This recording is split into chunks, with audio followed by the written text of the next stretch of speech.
उनको शालिग्राम भगवान की सेवा बहुत प्रिय लगती है। उन्होंने खुद नहीं बात बताई, शालिग्राम जी की सेवा इतनी प्रिय लगती, अच्छी लगती। अब उनके दिन जब भी कोई नया स्वरूप दिखाई देता तो चिंतन में हो जाता कि ये शालिग्राम जी मिले मिले मिले मिले ऐसा। तो एक बार रात्रि में स्वप्न आया कि एक संतों ने शालिग्राम जी दिए और उन संतों ने वो शालिग्राम जी लेकर के अपने जेब में रख लिए। यात्रा में थे तो जेब में रख लिए। और ये चिंतन में था कि अब जब तक ठाकुर जी है तब तक इधर उधर कहीं बैठेंगे नहीं, इधर उधर कहीं अशुद्धि में कहीं जाएंगे नहीं, ये चिंतन में था। अब वो बड़ी प्रसन्नता से बताया सब, तब पता चला। तो जब उठे तो जेब में तो है ही नहीं शालिग्राम भगवान। नींद स्वप्न का विषय था। पर जैसे ही कुछ 15-20 दिन महीना भर व्यतीत हुआ तो एक संत पशुपतिनाथ भगवान, मुक्तिनाथ भगवान के यहाँ से यात्रा करके पधारे। बोले कुछ शालिग्राम जी, तो उन्होंने कहा हमें दे दो। तो जो स्वरूप उनके स्वप्न में था वही स्वरूप मिला और उनको प्राप्त हुआ। तो आज भी ये बात बहुत छोटी है, पर जिसके हृदय में भक्ति है तो भगवान ऐसे लोगों के लिए तो खोजते ही रहते कि कोई भक्ति वाला मिले तो मैं उसके ऊपर द्रवित हूँ, कृपा करूँ और मैं उनके साथ लीला करूँ। ऐसा भाव ठाकुर जी तो चाहते ही हैं। हम लोग ही भगवान से दूर दूर होते तो फिर भगवान फिर उधर अकेले बैठे रहते। ऐसा भाव ठाकुर जी को लेकर के मीरा जी पधारती हैं अपने महल में और बढ़िया बाजोट बिछाती है, नया वाला। ऐसा नहीं कि जूठा जाठा हो, नहीं, बढ़िया वाला बाजोट लगा करके फिर सोचा कोई भी वस्त्र नहीं, जो हमारे को ओढ़ने वाली चुनरी है उसको नई चुनरी को बिछा करके ठाकुर जी को विराजमान करती हैं। और अब मीरा जी उनसे बातचीत करती है कि आपको मन नहीं लग रहा होगा, इतने दिनों से संतों के साथ में थे, अब आप मेरे पास में आए हो तो आपको नहीं मन लग रहा होगा, पर कोई नहीं, आपका मन लग जाएगा। मैं दिन भर आपके पास में ही बैठूंगी और जब कभी होगा तो अब दादाजी का बहुत बड़ा बगीचा है, उसमें शाम के समय सब लोग झूला झूलने के लिए जाते हैं, घूमने जाते हैं, मैं आपको वहाँ लेके जाऊंगी, आपको अच्छा लगेगा। अब ये बात मीरा जी भावावेश में ठाकुर जी से कर रहे हैं और ऐसा लग ही नहीं रहा कि वो ठाकुर जी बोल नहीं रहे। फिर बाद में बातचीत करते करते, अरे देखो मैं तो बातचीत में भूल ही गई, आपको भूख लगी होगी, मैं तुरंत अभी कुछ लेकर के आऊं, आप थोड़ी देर बैठना, डरना नहीं, अकेले बैठना, मन न लगे, बस मैं तुरंत आई। और मीरा जी दौड़ते हुए जाती है, कुछ नया व्यंजन कुछ हो, सकरा, ऐसा नहीं सबने जो पा लिया वही नहीं, सकरा जिसमें किसी ने हाथ नहीं लगाया हो, अमनिया प्रसाद लेकर के आई, ठाकुर जी को भोग पधराया। फिर बाद में मीरा जी ने कहा, अरे मैं तो उन संतों से पूछना ही भूल गई, आपका नाम क्या है? आपका नाम पूछना तो भूल ही गई। अब मीरा जी कहती, आपका क्या नाम है, क्या नाम है? तो आप बताओ आपका क्या नाम है? फिर ठाकुर जी तो बोले नहीं, अच्छा आपको मेरे से बोलने में संकोच हो रहा होगा तो कोई बात नहीं, मत बताइए। तो मीरा जी का इतनी भाव भंगिमा है कि मीरा जी भूल ही जाती हैं। तो मीरा जी ने उसमें एक वाक्य ये कहा है कि अच्छा आपको मेरे से बोलने में संकोच हो रहा है तो मैं नेत्र बंद कर लेती हूँ, आप मेरे को कान में बता दीजिए कि आपका नाम क्या है। तब भी नहीं बोले तो मीरा जी ने कहा, अच्छा आप मत कहिए, आपको संकोच हो रहा, मत कहिए, मेरे जो दादाजी है ना वो आपका नाम जरूर जानते हैं, तो मैं अपने दादाजी को बुला करके आपका नाम पूछ लूंगी। ऐसा कह करके ठाकुर जी को विराजमान किया और दौड़ते हुए जाती है। दादाजी अन्नदाता हुक्म श्री राव दूदाजी महाराज मेड़तागढ़ के राजा हैं। क्या हुआ? दौड़ते हुए जाती है और मीरा जी कहती है, दादाजी आप चलो, मेरे कक्ष में चलो, मेरे कक्ष में चलो और मेरे को दिखाना है। अब हाथ पकड़ करके जैसे एक आग्रह करते ना जाते, तो राव दूदाजी कहते, बेटा मैं अब क्या बताऊं, आप तो बालक हो, ये बड़े लोगों के कई चौंचले होते हैं, जिसको इंग्लिश भाषा में प्रोटोकॉल बोलते ना, तो पहले जाओ दास से संकेत करो कि मैं आ रहा हूँ। तो महल में संकेत कराया गया, सब दास दासियां, अब वो बिना टेम के जावे तो सब दास दासियां रानियां सब एकत्रित हो जाती, जो पुत्र वधू सब सावधान हो जा, मन मन में बातचीत करे कि जिनके सामने आंख से आंख मिलाने की हिम्मत इनके बड़े बड़े बेटों को नहीं होती, और ये पोती हाथ पकड़ करके कह रही है चलो मेरे साथ, चलो मेरे साथ। अब ये एक भक्ति की निडरता अलग ही होती है। भागवत जी का वाक्य है, भक्ता नाम भयंकर। जो भगवान के भक्त होते हैं उनको किसी का डर नहीं रहता, किसी भी बात का डर नहीं। जो भगवत आश्रित होते हैं उनमें जो निशंकता निडरता होती है, उनकी अपनी एक दिव्यता होती है।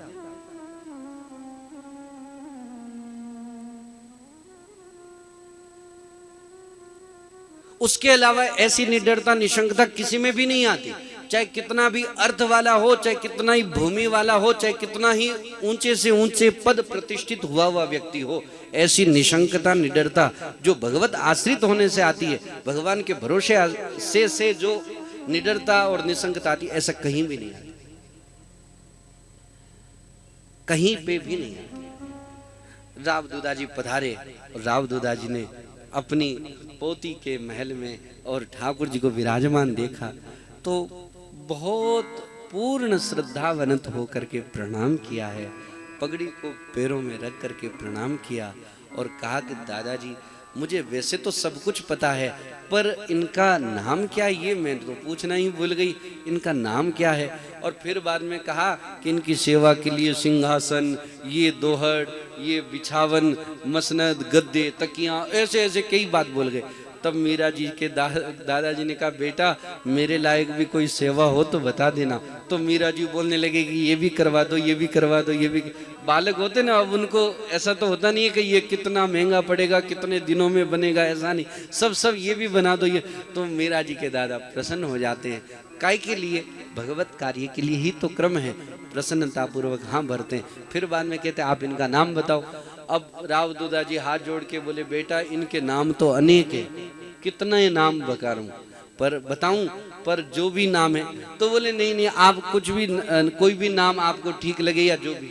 तब राव दूधा जी ने कहा देखो इनके जो नाम है वो मैं कह करके बोलता हूँ, आपको जो उसमें प्रिय लगे सो आप ले लेना। तो ठीक। अब राव दूधा जी कहने लगे इनका नाम कृष्ण भी है, माधव भी है, श्याम भी है, गो माता का पालन करते इसलिए इनका नाम गोपाल भी है, गोविंद भी है, और ऐसे कई नाम गिनाते गिनाते गिनाते अंत में कहा कि इनका नाम गिरधारी भी है। और जैसे ही आगे बढ़ने लगे मीरा जी ने कहा हाँ रुको रुको रुको, ये गिरधारी नाम, ये नाम बहुत प्रिय लगा, इतना प्रिय लगा कि अब दूसरे नाम याद ही नहीं रहे। गिरधारी नाम बहुत प्रिय लगा। फिर मीरा जी ने कहा ये नाम कैसे पड़ा? तब राव दूधा जी ने गिरिराज जी के धारण की लीला श्रवण कराई और मीरा जी सुन करके भावावेश में हो जाती है। और राव दूधा जी ने कहा अब बेटा मैं जाऊं क्योंकि कार्य है दूसरे, ऐसा कह करके चले जाते हैं। और मीरा जी उनके सामने भावावेश में विराजमान बैठी। बहुत समय के बाद में भावावेश से जब सहजता आती है तब दूसरे क्रम में बैठते हैं। ये गिरधारी नाम वहीं से ही माधवी से मीरा जी का जो आशीर्वाद मिला, भगवान ने उनको अपनाया, वह लीला स्मरण करके जो गिरिराज जी को धारण किया, वही लीला स्मरण करके मीरा जी के मन में भावावेश हुआ और वो बात याद आ गई। उसके बाद में मीरा जी की माँ आती है, बेटा बहुत देर हो गई, भोजन तो कर लो। बोले नहीं मुझे भूख नहीं है बहुत। फिर बाद में मीरा जी ने, उसकी माँ ने सोचा इनको मैं कैसे कहूँ। तब कहा कि अरे आपके ये ठाकुर जी भी तो भूखे होंगे। तब मीरा जी को ध्यान में आया और मीरा जी ने भोग पधराया ठाकुर जी को, फिर सब भोजन पाए। पहले प्रतिदिन मीरा जी माँ के पास में ज्यादा बैठती थी, माँ के पास में, पर जब से ठाकुर जी आए तब से माँ के साथ ही छूट गया। बस दिन रात बस ठाकुर जी का चिंतन, उनकी सेवा, उनका क्रम उसी में ही लगी रहती। अब मीरा जी की माँ मन मन में उदास होती हैं कि देखो मेरी बेटी मेरे पास में नहीं आती, जबकि उसको तो ऐसा होना चाहिए, छोटी है तो माँ माँ मेरे को तो आपके पास ही सोना है, मुझे तो आपके पास बैठना है, मुझे आपके साथ ही रहना है। एक बात चिंतन में आई है, मैं आप सबसे निवेदन पूर्वक कहूँ, ये बात मेरे से जो बड़े संत है उसको और अच्छे से कहेंगे, मैं निवेदन करता हूं, कन्या को सतत मां के अनुगत होकर रहना चाहिए। घर में भी और कहीं बाहर यात्रा में भी जाएं तो मां के पीछे रहना चाहिए। पुत्र को पिता के अनुगत होकर के रहना चाहिए, पिता के पीछे रहना चाहिए। और कहीं पिताजी को अकेले ही जाना हो तो पुत्र को स्वतंत्र नहीं घूमना चाहिए, फिर मां के साथ हो जाना चाहिए।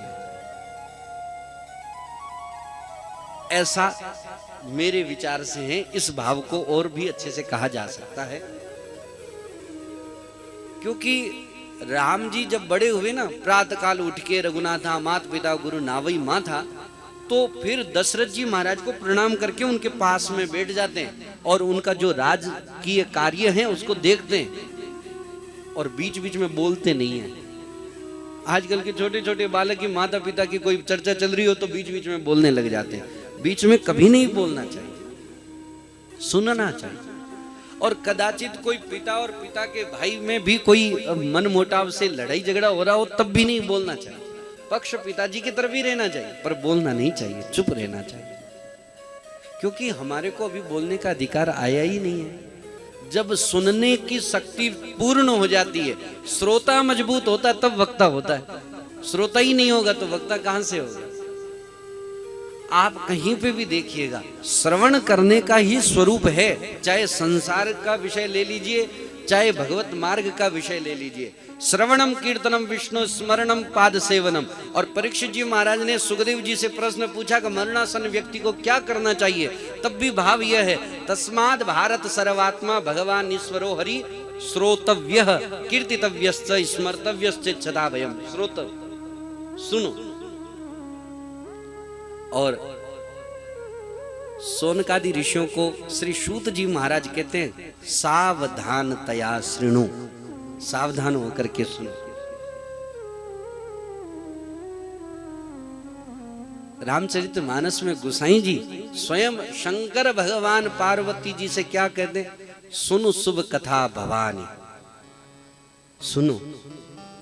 तो जब श्रवण का भाव है तो हमें तो कभी कभी लगता है बालक जब तक 21-22 वर्ष के न हो जावे तब तक उनको बोलना नहीं सीखना चाहिए, सुनना सीखना चाहिए। सुनो। और माता पिता की एक बार में ही आज्ञा पालन करें। ये केवल बालक नहीं, भाई बहन दोनों ही। और मैं आप सबके साथ में हूं, मैं भी ऐसा ही करूं कि बड़े लोगों की बात सुनो। गोरखनाथ जी महाराज की शायद कहावत है, गुरु गोरखनाथ जी महाराज, एक एक कही दूजे मानी तो गोरख के दोनों ज्ञानी, और एक एक कही दूजे उथापी तो गोरख के दोनों ही पापी। एक ने कही और दूसरे ने वो अनसुनी कर दी, तो इसका मतलब कहने वाले को भी ये विवेक नहीं है कि ये नहीं सुन रहा। अस्तु, श्रवण करना चाहिए, सुनने से लाभ रहता है। तो प्रसंग ये था, जब मीरा जी को गिरधर नाम प्राप्त हुआ तो ये गिरधर इतना प्रिय लगा, इतना प्रिय लगा कि मीरा जी का एक पद है, मेरे तो गिरधर गोपाल दूसरों न कोई, मेरे तो गिरधर गोपाल दूसरों न कोई, मेरे तो गिरधर गोपाल दूसरों कोई, जाके सिर मोर मुकुट, जाके सिर मोर मुकुट मेरो पति सोई, मेरे तो गिरधर गोपाल में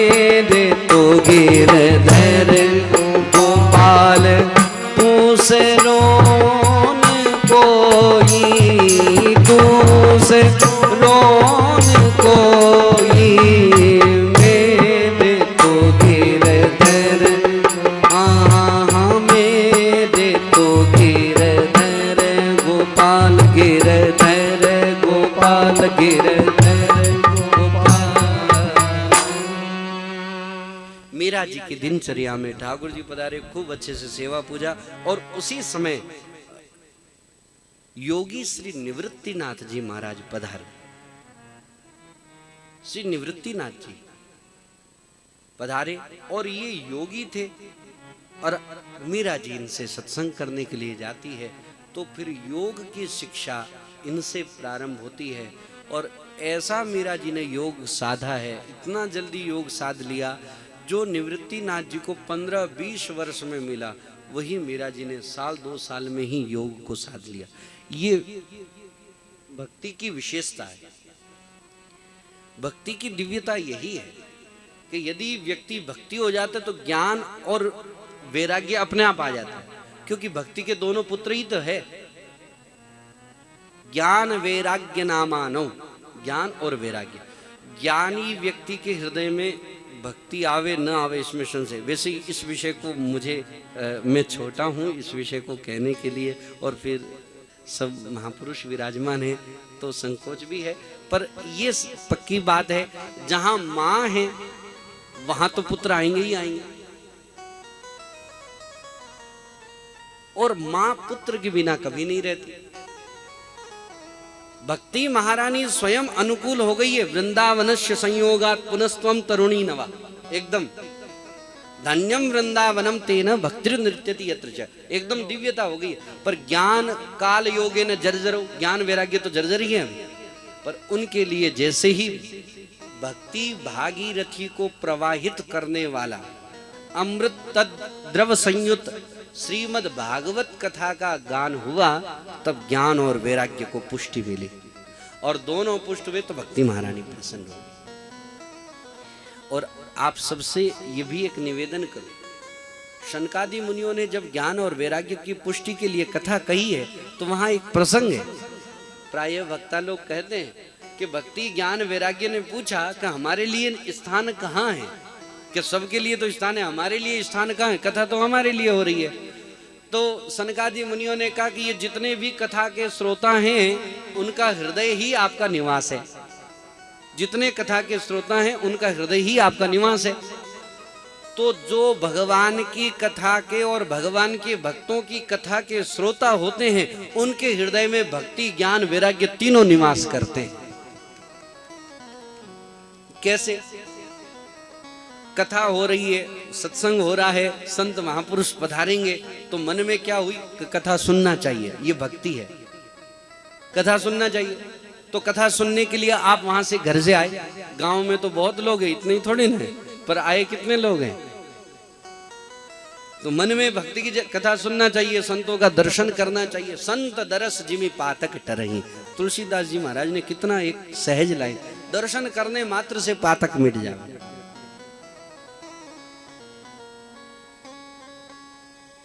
तो ये भक्ति का प्रादुर्भाव हुआ, संतों का दर्शन मिले, संतों की कथा श्रवण करने को मिले, भगवान की गाथा सुनने को मिलेगी, भक्ति का प्रादुर्भाव हुआ। घर को छोड़ करके सत्संग मंडप में विराजमान हुए, इतनी देर के लिए सही, वैराग्य तो हुआ, त्याग को ही वैराग्य का स्वरूप माना गया, तो वैराग्य हुआ। और फिर कथा में बैठ करके, सत्संग में बैठ करके जो ज्ञान प्राप्त हुआ, यही भक्ति का पुत्र ज्ञान है। तो भक्ति ज्ञान वैराग्य हमारे हृदय में विराजमान है, ये तो बात सच है। पर कब तक? जब तक हृदय में संतों की बात है, संतों के दर्शन का चिंतन है और भगवान की कथा का चिंतन है, तब तक तो हृदय में है। और जैसे ही सांसारिक चिंतन आ जाएगा, तब वो उठ करके रवाना हो जाएंगे। इसलिए सतत संतों का, भगवान का और भगवान की गाथा का चिंतन बना रहे, ऐसी प्रार्थना मेरी भी संतों के चरणों में है, और आप सब भी भगवान और भगवान के जो भक्त हैं उनके चरणों में प्रार्थना करें कि यही चिंतन हमारा बना रहे। श्री योगी निवृत्तिनाथ जी से मीरा जी ने योग सीखा, और योग ऐसा सीखा कि उनकी कुंडलिनी शक्ति जागृति हो जाती है।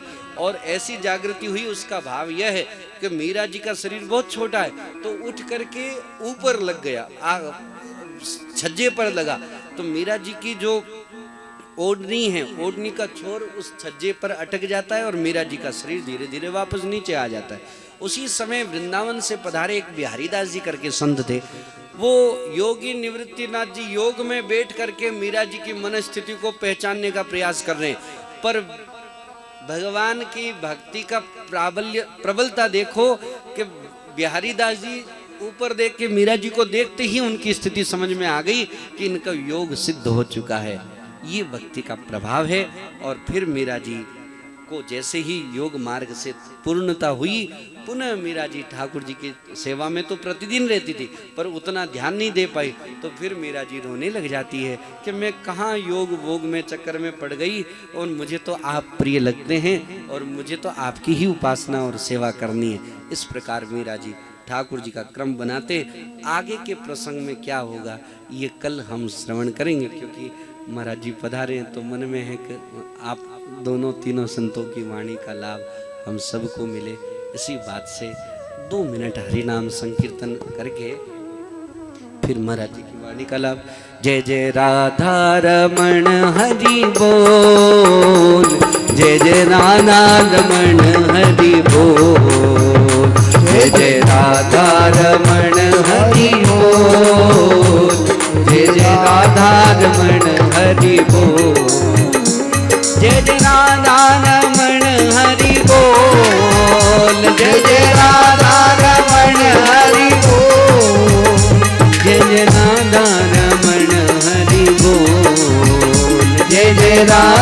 रमण हरि बोल, जय जय राधा रमण हरि बोल, जय जय राधा रमण हरि बोल, जय जय राधा रमण हरि बोल, जय जय राधा रमण हरि बोल, जय जय राधा रमण हरि बोल, जय जय राधा रमण हरि बोल, जय जय राधा रमण हरि बोल, जय जय राधा रमण हरि बोल। बोलिए गोपाल कृष्ण भगवान की जय, भक्त वत्सल भगवान की जय, भक्ति मती मीरा बाई की जय। राम राम राम। मैं श्री महाराज जी के चरणों में अभिवादन करते हुए निवेदन करता हूँ कि हम सभी का इस भक्तिमय जगत में प्रवेश हो, इन क्षेत्रवासियों का सभी का मंगल हो, ऐसा अपना आशीर्वाद प्रदान करें। और फिर श्री ज्ञानबा हम सभी का प्रतिनिधित्व करते हुए हम सभी पर अपनी वाणी से कृपा की वर्षा करें। और ये वाग देवी के प्रतीक हैं, तो ये कृपा करेंगे अवश्य, महाराज जी की कृपा से ये कृपा करेंगे। राम जी राम।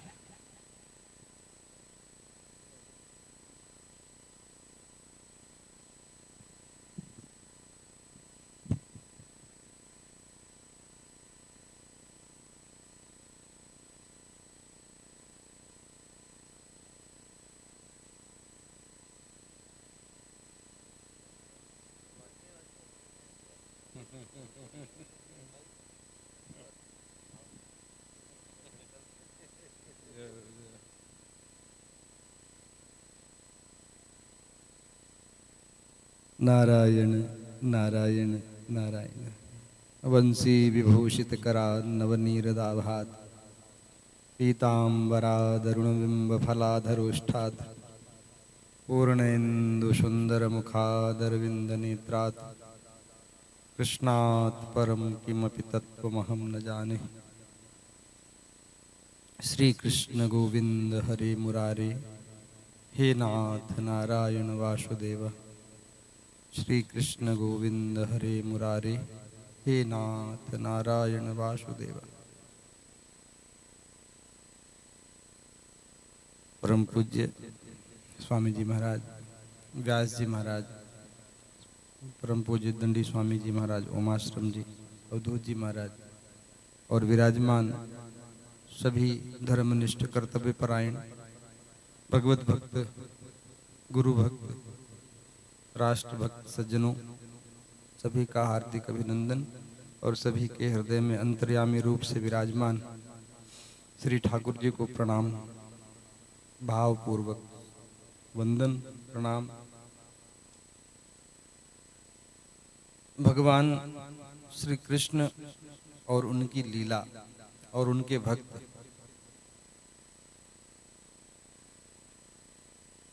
परम पूज्य स्वामी विद्यारण्य सरस्वती जी महाराज इस आर्यावर्त भूमंडल का तीर्थाटन करते करते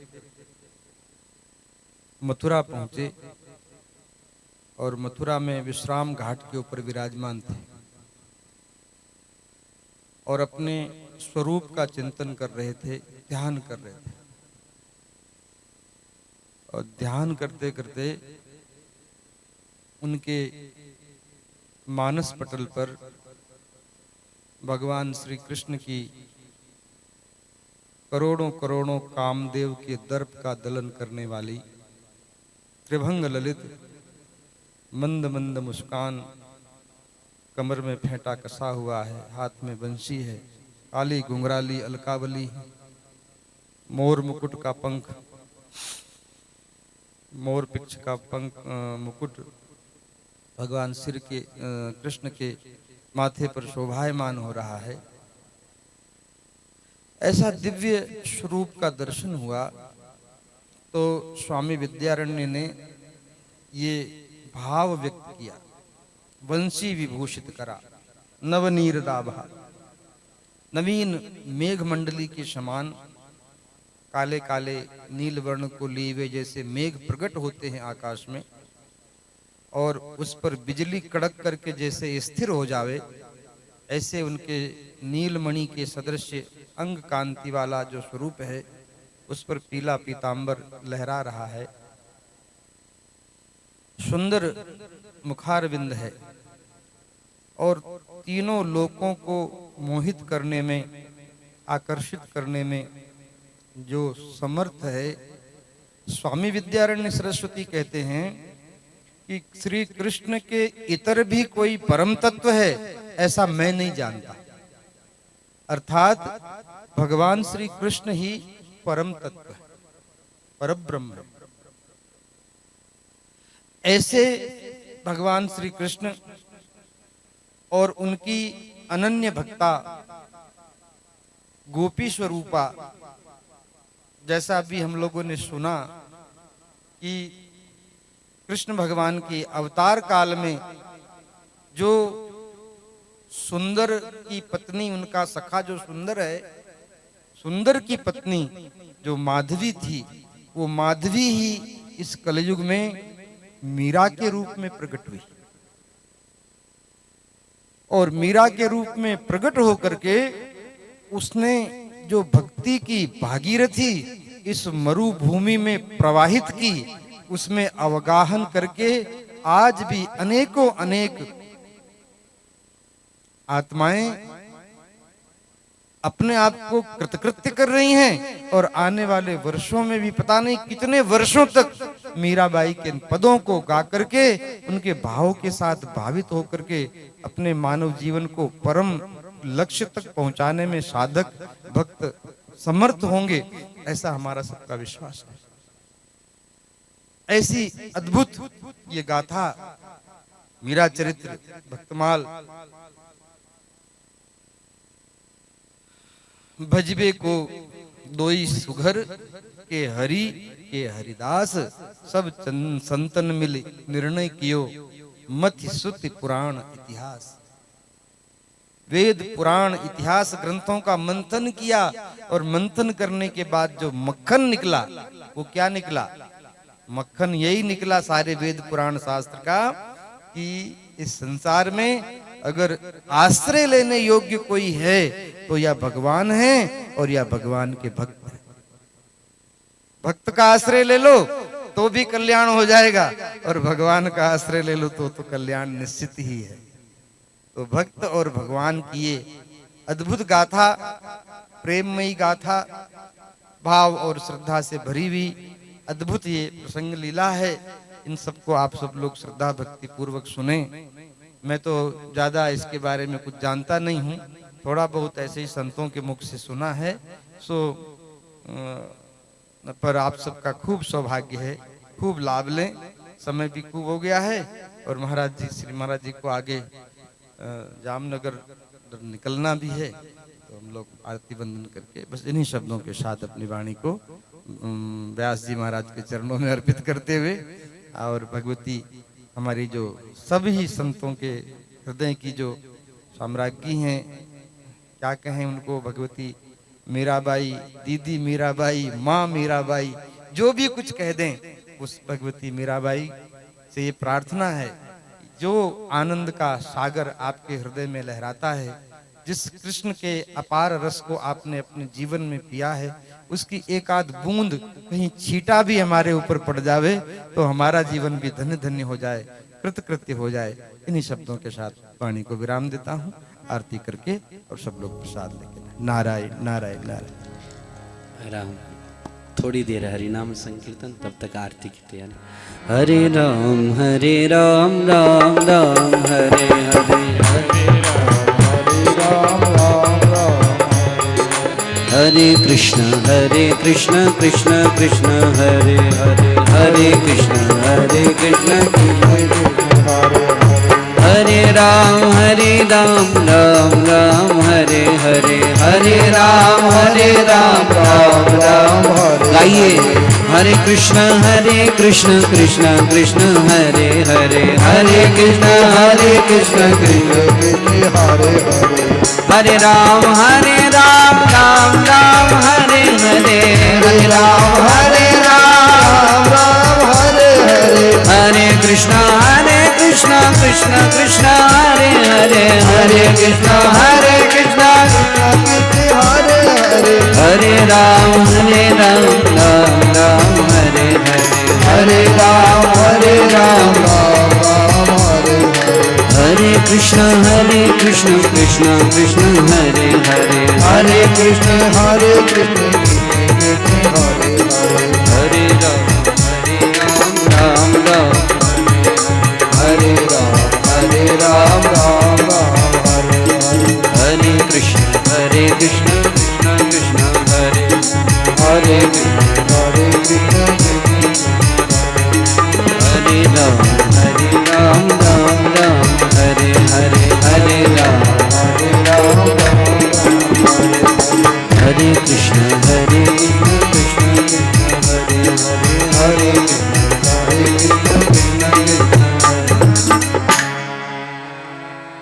आरती भक्त माल की करिए, आरती भक्त माल की करिए, भक्त भाव निज पुर मह धरिए, भक्ति भाव निज पुर मह धरिए, आरती भक्त माल की करिए, आरती भक्त माल की करिए, भक्त मान भक्तन की माला, भक्त मान भक्तन की माला, भक्तन को प्रिय चरित रसाला, भक्तन को प्रिय चरित रसाला, सुनत सप्रेम लाडली लाला, सुनत सप्रेम लाडली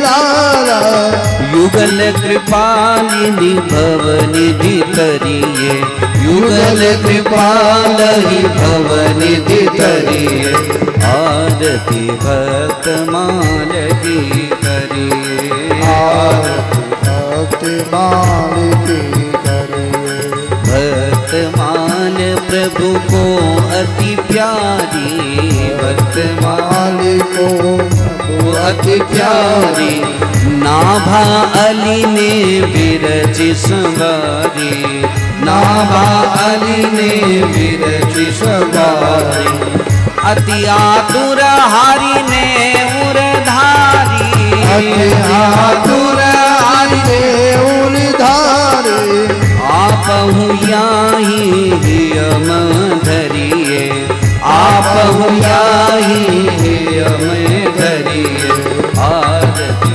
भक्त माल की करिए, आरती भक्त माल की करिए, भक्त भक्ति भगवत गुरु चर्चा, भक्ति गुरु हरि चर्चा, सुहृद संत गुरु प्रभु की अर्चा, सुहृद संत गुरु प्रभु की अर्चा।